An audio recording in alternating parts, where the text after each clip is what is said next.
నిర్దోషమైన వ్యక్తి తన పచ్చని కాపురంలో నిప్పులు పోసుకుంటాడని ఎవరైనా అనుకుంటారా? క్షణికావేశంలో చేసిన నేరానికి శిక్ష అనుభవించకుండా ఓ ఉన్మాదిలా మారిపోయి ఊరినే వల్లకాడుగా మారుస్తాడని కళ్ళను కూడా ఊహించరు. ఇదంతా సినిమా స్టోరీ కాదు, కట్టుకథ అంతకంటే కాదు.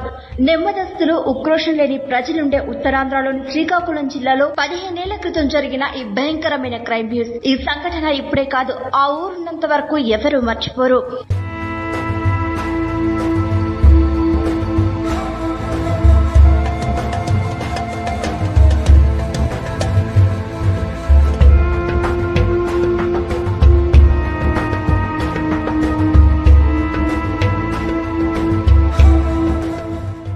శ్రీకాకుళం జిల్లా జలమూరు మండలం మెట్టపేట.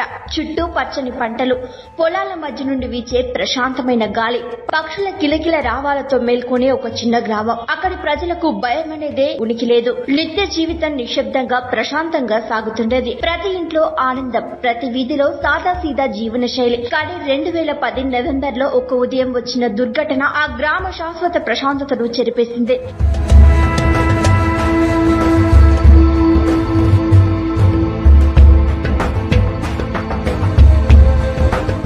ఆ రక్తగాథకు మూలం ఓ వ్యక్తి. అతనే మెట్ట శంకర్రావు.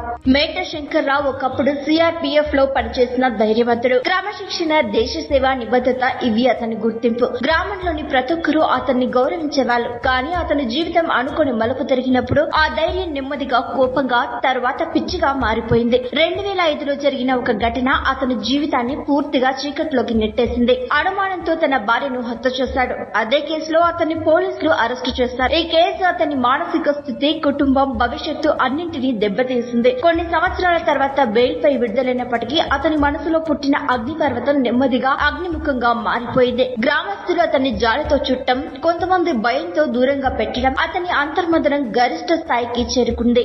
2010 నవంబర్లో ఓ ఉదయం ఆ గ్రామపు ప్రశాంతతను మింగేసి రక్త హోమాన్ని సృష్టించిన రోజది. 2010 నవంబర్ నెల. చల్లని గాలి, ఎర్రటి వెలుగుతో మేల్కొంటున్న గ్రామం. కానీ ఆ రోజు ఉదయం సూర్యోదయానికి ముందు చీకట్లో మెట్టపెట్టలో మనిషి రూపంలో ఉన్న రాక్షసుడు మేల్కొన్నాడు.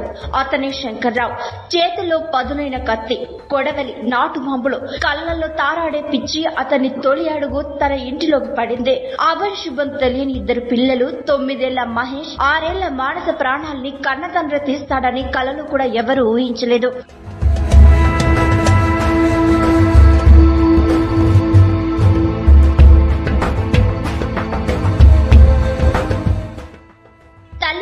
చిన్నారులు తండ్రి మీదే ప్రేమగా ఆధారపడి ఉన్నారు. కానీ ఆ రోజు ఆ ప్రేమే వారికి మరణ శాసనమైంది. నిద్రపోతున్న తన 2 పిల్లలను శంకర్రావు నిద్రలేపాడు. సుతిమెత్తగా ముద్దాడాడు. ఆ క్షణం ఒక తండ్రి ప్రేమతో నిండినట్టే కనిపించింది. కానీ కొన్ని క్షణాల్లోనే అతను తన పిల్లల్ని దారుణంగా హత్య చేశాడు. ఆ చిన్నారి తలను నరికి సమీపంలోని ఆలయానికి తీసుకెళ్లించాడు.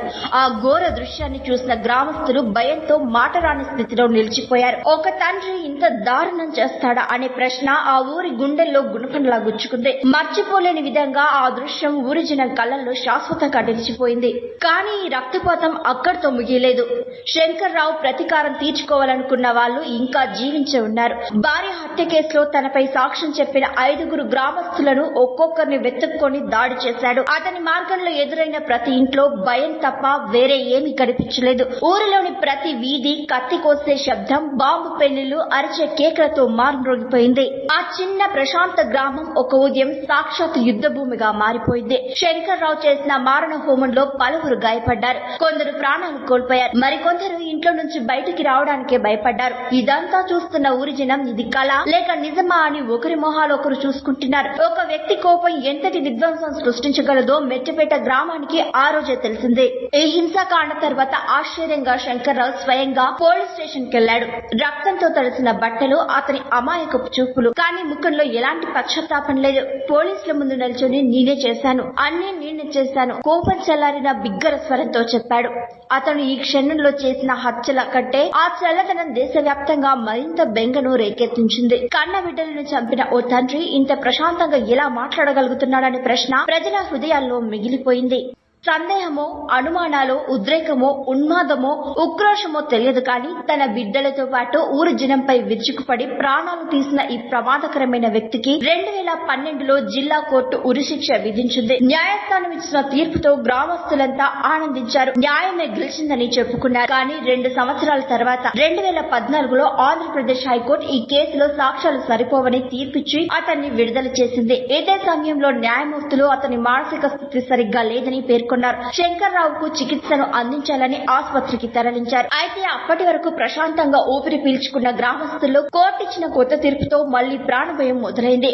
ఇంతమంది ప్రాణాలు తీసిన వ్యక్తి తిరిగి బయటకు వస్తాడా, వస్తే ఏం చేస్తాడో అనే ప్రశ్నలు అందరి మధ్యలో మెదిలాయి. న్యాయం పూర్తిగా జరిగిందా లేక మధ్యలో ఎక్కడో కోల్పోయిందా అనే సందేహాలు ప్రజలను వెంటాడాయి. ఒక మిస్టరీ, ఒక నరహత్యల సునామీలో వచ్చిన శంకర్రావు చివరకు మిస్టరీగానే నిలిచిపోయాడు. 2017 మేలో అతని మృతదేహం శ్రీకాకుళం జిల్లాలో ఒక చోట దారుణంగా హతమార్చబడిన స్థితిలో కనుగొన్నారు. తల, ముఖం పూర్తిగా ధ్వంసం చేయబడి గుర్తుపట్టలేని విధంగా ఉన్నాయి. చనిపోయాడనే ప్రశాంతమైన వార్త విన్న ప్రతి ఒక్కరూ అతన్ని ఎవరు చంపారు, పాత శత్రువులా, ప్రతీకారమా, లేక తాను చేసిన నేరాల పుణ్యమా, ఇది దేవుడి తీర్పా, లేక ఇంకేదైనా కప్పిపుచ్చిన రహస్యమా అని చెవులు కొరుక్కున్నారు.